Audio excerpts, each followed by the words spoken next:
Como foi quando a Google... Às vezes Deus se disfarça de namoradinha pra fazer a gente mudar pra onde a gente tem que mudar. E deu tudo certo. Deu tudo certo. Como foi quando o Google te fez um convite pra trabalhar com eles, cara? Foi o Google e o Twitter, na verdade. E isso foi um fato que eu nem sabia que era tão relevante quando a Folha que deu esse destaque, quando eu dei uma entrevista pra Folha... Como Não, acho que ou o Projeto Draft, não tenho certeza. Mas qual que vai a parada? O headline é bonito. Tipo, não, garoto recusou o Google e o Twitter. Mas na prática, não foi bem assim. No sentido de... eles têm políticas pra quem resolve bugs. E eu era uma dessas pessoas que resolvia bugs.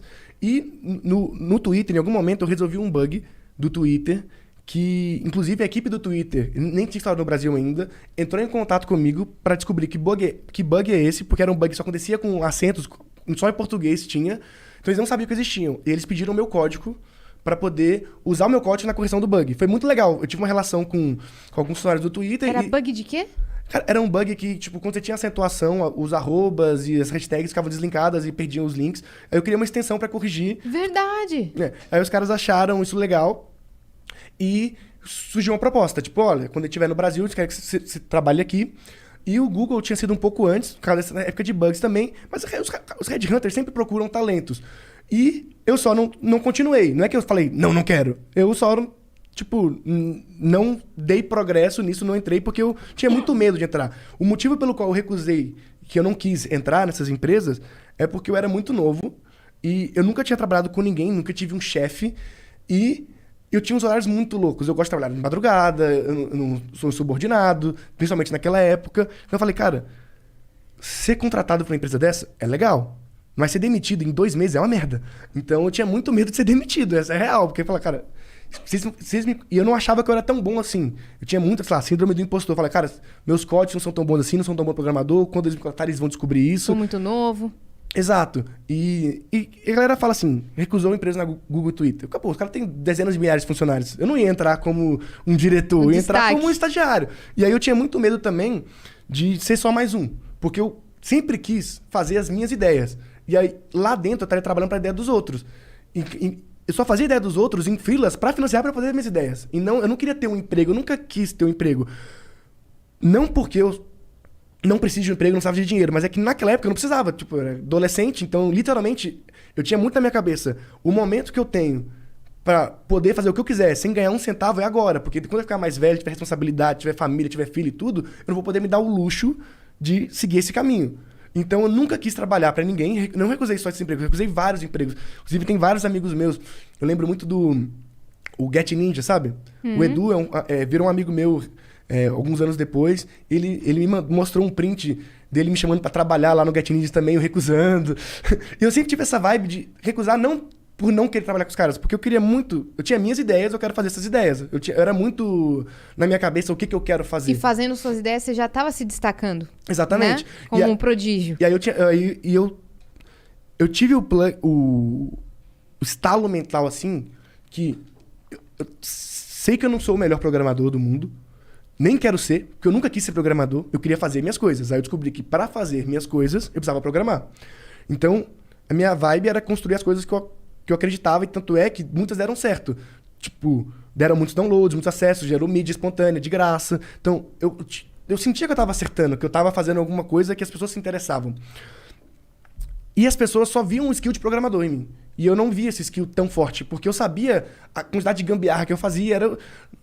Depois eu descobri que todo programador é assim. Mas na época, como eu não conhecia tantos programadores... Você aprendeu sozinho no seu quarto? Exatamente. Eu tinha muita insegurança sobre o meu skill de programador. Porque todo mundo falava assim, nossa, o João é um bom programador. E eu não me via como programador, porque eu não me via no futuro sendo programador ainda. Eu sabia que eu estava programador. Pra mim, programação, todo mundo devia aprender. É muito foda. Até pra você... O pensamento lógico que ela te ajuda a te desenvolver é muito bom. Mas eu não queria ficar programando pra sempre. Eu queria construir coisas. Eu sempre me via construindo alguma coisa. Porque era o que me dava tesão. Tipo assim, eu tinha muito mais tesão de ver a galera falando que baixou o aplicativo e achou da hora do que ficar horas programando. Enquanto eu tenho muitos amigos programadores que o tesão dos caras é ficar horas programando. Os caras realmente gostam, o tempo livre deles, eles estudam programação, eles programam o dia inteiro, e depois, do hobby deles também é programar. Eu nunca fui esse cara. Eu sempre fui o cara que queria fazer alguma coisa. Então, jogar o projeto pro mundo.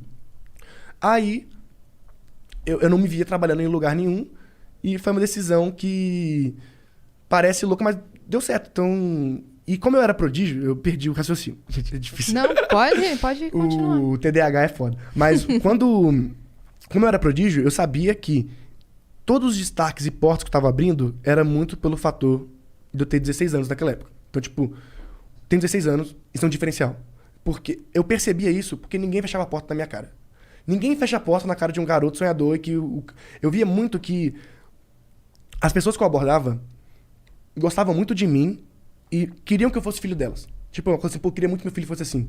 Então, eu mandava e-mail pra CEO de empresa e eles me respondiam. Tipo, eu conseguia falar com o Jorge Paulo Lema, sabe? Mandando um e-mail. Caramba. Você Então, pegava no afetivo, né? Mas não era... Hoje eu tenho essa visão, mas na época não era tão claro assim, mas eu sabia que era um diferencial pra eu ser jovem, porque quando eu conto minha história, pô, sou jovem, sou programador, tô criando uma parada, todo mundo fala assim, pô, legal, me dá um tempo pra... Por mais que não saísse nada, eu conseguia marcar uma reunião. Atenção. E eu achava que todo mundo conseguia. Aí depois eu fui percebendo que não, as pessoas, não é tão fácil assim falar com tantos CEOs, tantas pessoas. E eu falei, cara, eu preciso usar isso, porque quando eu tiver...